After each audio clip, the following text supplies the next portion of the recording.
Student life में जब भी आप घर से बाहर रहें तो आप स्वयं से 4 सवाल पूछते रहिए। वो 4 सवाल कौन हैं? सबसे पहला सवाल ये है कि मैं कर क्या रहा हूँ? मुझे करना क्या चाहिए? हो क्या रहा है और होना क्या चाहिए?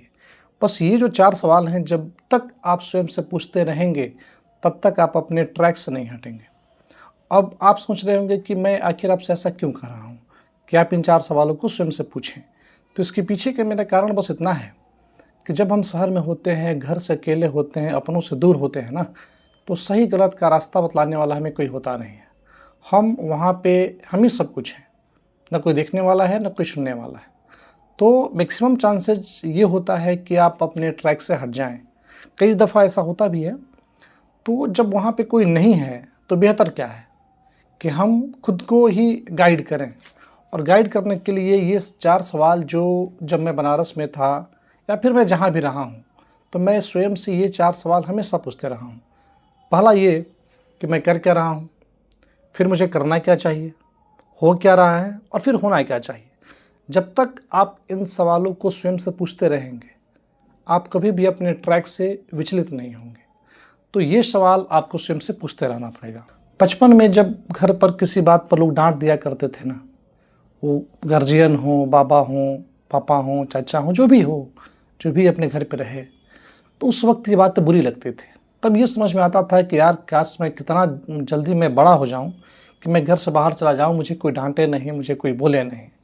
वक्त के साथ वो दिन भी आया जब मैं घर से बाहर था, या आप लोग भी जब घर से बाहर आते हैं तो वहाँ पे डांटने वाला कोई नहीं होता, कोई बोलने वाला नहीं होता।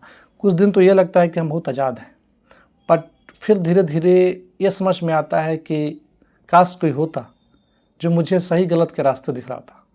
काश कोई होता जो मुझे ये बता सकता कि मुझे करना क्या चाहिए और मुझे क्या नहीं करना चाहिए। ज़िंदगी का मेरे दूसरा सबसे बड़ा जो अनुभव रहा है वो ये कि अपने टीचर्स के साथ हमेशा विनम्र बने रहिए। लाइफ में बहुत आगे जाइएगा। एकदम 100% ये बातें सत्य हैं कि जिसने भी अपने टीचर्स के साथ अच्छे रिलेशंस रखे हैं वो ज़िंदगी में बहुत दूर तक गया है। उसकी सफ़र बहुत दूर तक तय हुआ है। उसने बहुत लंबा सफ़र तय किया है अपने जीवन का। अब इसके पीछे कारण क्या है? तो 2 बातें ध्यान में आपको रखनी पड़ेंगी। मैं जहाँ तक समझता हूँ कि 2 बातें आपको ध्यान में रखनी पड़ेगी। पहला ये कि टीचर्स की डांट और पिता की डांट, इससे ज़िंदगी में इज्जत कम नहीं होती है। ये समझ में आता है बचपन में, जब समझ थोड़ा कम रहता है ना, तो ये लगता है कि अगर बाबूजी डांट दिए तो मेरा इज्जत डाउन हो गया, मेरा इंसल्ट हो गया। ऐसा कुछ होता नहीं है। पहले तो यही लगता था, बट बाद में समझ में आया कि नहीं, बहुत सौभाग्यशाली वे लोग हैं जिनके पास पिता हैं, गार्जियन हैं और एक अच्छा कोई गुरु है उनके पास। तो यदि ज़िंदगी में आपकी ये दोनों चीज़ें हैं तो उनका भरपूर इज्जत कीजिए, क्योंकि उनकी आप जितना इज्जत करेंगे आप ज़िंदगी में उतना ही आगे जाएंगे। अब तक हमने अपने जीवन में 2 बार अपने टीचर्स से बहुत भयंकर डांट सुना हूँ। मैं इतना बड़ा सुना हूँ, इतना ज़्यादा सुना हूँ जितना मैं बचपन से लेकर के आज तक नहीं सुना हूँ। चलिए मैं उसको बताता हूँ आपसे। और चूँकि जब भी मुझे वो दिन याद आते हैं ना, तो मुझे अच्छा और बुरा दोनों एक ही साथ लगता है।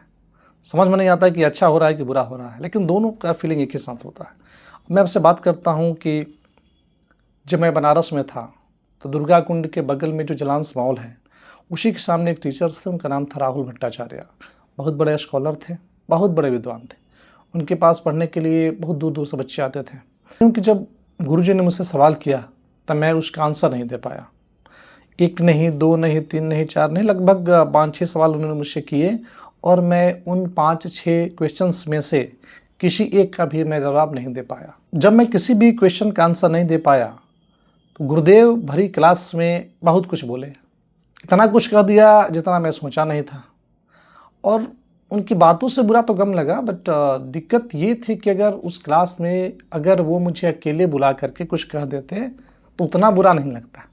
पूरे क्लास में जहाँ 100 बच्चे बैठे हों और लड़का लड़की दोनों बैठा हो, उस केस में सुनना बहुत बुरा लगता है वाकई। 3-4 दिनों के लिए मैं फिर से क्लास गया नहीं। बहुत हिम्मत करके 5वें दिन मैं क्लास गया, चौथे या 5वें दिन मैं क्लास गया था। गुरुदेव की निगाह मुझ पर पड़ी। सर ने पूछा कि 3-4 दिन तक कहाँ थे? मैंने कहा नहीं सर, एक्चुअली तबीयत ठीक नहीं थी तो मैं आया नहीं। बोले ठीक है, जब क्लास छूटेगा ना तो मुझसे मिल के जाना। अब फिर डर शुरू हो गया अंदर से, फिर कहीं कुछ सुनाएंगे। तो जब सारे बच्चे चले गए तो गुरुदेव ने मुझे रोका और उन्होंने मुझसे कहा, पढ़ने के लिए आए हो ना? जी सर। तो पूछा तो तुमने आंसर नहीं दिया? मैंने कहा सर एक्चुअली मुझे पता ही नहीं था, मुझे पता नहीं था इसलिए मैंने आपको आंसर नहीं दिया। और देखिए मैं समझता हूँ ना कि अगर कोई चीज़ आपको नहीं आती है तो बहाने बनाने से ज़्यादा बेहतर है कि अपनी गलती को एक्सेप्ट कर लीजिए। अपनी गलती को एक्सेप्ट कर लेना या फिर माफ़ी मांग लेने में कोई शिकायत नहीं हुई। जहाँ तक मैं समझ पाता हूँ ये ऐसा ही होता है शायद।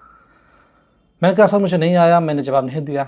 बोले ठीक है, मेहनत करोगे तो सीख जाओगे ज़रूर।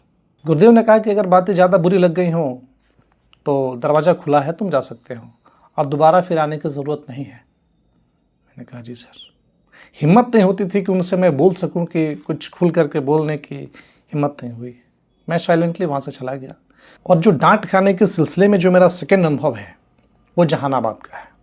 जब मैं वहाँ पर रहता था 2016 और 18 के बीच की बातें हैं। तो एक दिन मैं कॉलेज नहीं गया था, मैं मार्केट में था और उस समय मैंने एजुकेशन लोन लिया हुआ था। तो एजुकेशन लोन से संबंधित कुछ इंक्वायरी कॉलेज में आया हुआ था और संजोग से उसी दिन मैं वहाँ पर था नहीं। प्रिंसिपल जब क्लास में आए, देखे होंगे कि मैं नहीं था, तो उन्होंने मुझे कॉल किया। मैं मार्केट में था उस समय, मैं स्कूल नहीं जा पाया। जब उसके नेक्स्ट डे जब मैं कॉलेज में पहुँचा तो उन्होंने पहले मुझे अपने ऑफिस में बुलाया और मुझसे कोई सवाल नहीं, एकदम साइलेंट 2 मिनट तक। तो उन्होंने मुझे देखा, फिर बोले बाबूजी का नंबर रखे हो क्या? Yes sir. बाबूजी के पास फ़ोन किया और बाबूजी से हमारे जो प्राचार्य महोदय थे, जितना उनको इच्छा हुआ उन्होंने सब कुछ कह दिया। वो भी चीज़ें उन्होंने कही जो शायद नहीं कहनी चाहिए, मुझे ऐसा लगता है कि उन्हें वो चीज़ें नहीं करनी चाहिए। उन्होंने सब कुछ कहा और मैं चुपचाप स्टैचू की तरह वहाँ पर उनको देख रहा था, सुन रहा था। फिर जब बाबूजी का फ़ोन कट गया, बोले ठीक है जाओ। कि अभी तक के जीवन में घर पे कभी कॉल गया नहीं था, तो घर वाले भी समझते थे कि ठीक ही है, बहुत बुरा तो नहीं है। लेकिन अब चूंकि पहली बार फ़ोन गया तो ये टेंशन का कारण था कि यार बाबूजी क्या सोचेंगे। हमने क्या सुना वो तो अलग चीज़ है, पर बाबूजी क्या सोचेंगे, वहाँ पे हैं क्या सोचेंगे, ये सोच सोच करके दिमाग ख़राब हो रहा। शाम को बाबूजी फ़ोन कर रहे हैं, क्या दिक्कत है, तुम्हारे हेड मास्टर फ़ोन किए थे। मैंने कहा बस वही था कि वो लोन वाले लोग आए थे इंक्वायरी करने के लिए और मैं वहाँ पर था नहीं, मैं मार्केट में था कुछ काम से। ठीक है, इस चीज़ का ध्यान रखना होगा, अब चूँकि सर हैं फ़ोन किए तो कुछ तो बात रही होगी, ध्यान रखना आगे से। मैंने कहा जी बिल्कुल। तो ये मेरे जीवन के 2 बहुत बड़े अनुभव हैं जो मैंने अपने ज़िंदगी में देखे हैं टीचर्स से। और जहाँ तक मुझे याद है कि अभी तक के जीवन में ये 2 चीज़ें जो मैंने आपसे बताया, जहानाबाद और बनारस, इससे ज़्यादा मैं अपने ज़िंदगी में कहीं नहीं सुना हूँ। पहली बार ज़िंदगी में 2 जगह मैंने इतना सुना। आज की तारीख में मुझे लगता है कि वो जो बनारस के जो मेरे दिन थे या जो जहानाबाद में जो हमने सुना वो सही था। आज समझ में आता है कि उस वक्त बनारस में या जहानाबाद में हमारे जो टीचर्स थे उन्होंने जो भी किया सही किया। शायद मेरे लिए अच्छा वक्त था वो। इसलिए ज़िंदगी में ना, अगर कभी आपको कोई सच्चे गुरु मिले, टीचर्स अगर आपको मिलते हैं ना, तो मैं तो कहता हूँ कि उनके पाँव पकड़ लीजिए, पाँव पकड़ लीजिए, उनकी ज़िंदगी में बहुत आगे जाइएगा, बहुत आगे जाइएगा। वो कहा गया है ना कि शीश दिए जो गुरु मिले तो भी सस्ता जान। सच है, एकदम सच है, 100%। अब मैं ये बातें समझ चुका हूँ कि ज़िंदगी में कभी भी टीचर्स के सामने बहुत इज्जतदार नहीं बनना है। एक छात्र जो सवाल पूछता है वो 5 मिनट के लिए मूर्ख हो सकता है, लेकिन जो पूछता ही नहीं है ना, वो आजीवन के लिए मूर्ख रहता है।